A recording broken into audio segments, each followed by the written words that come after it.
মনত বহু আশা লৈ গৈছিলোঁ মই গাঁৱলৈ থাৰ্ড ৰাউণ্ডৰ অন্তিম খণ্ড মোৰ সোণগহন বাখৰ কোনে ভাতে ৰান্ধি চাৰিগৰাকীৰ মাজত যুঁজ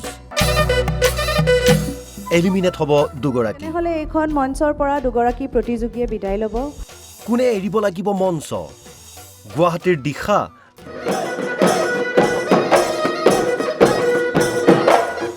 নে তেজপুৰৰ মীনাক্ষী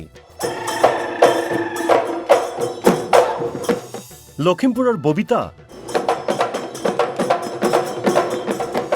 নে বোকাখাটৰ জোনাকশ্ৰী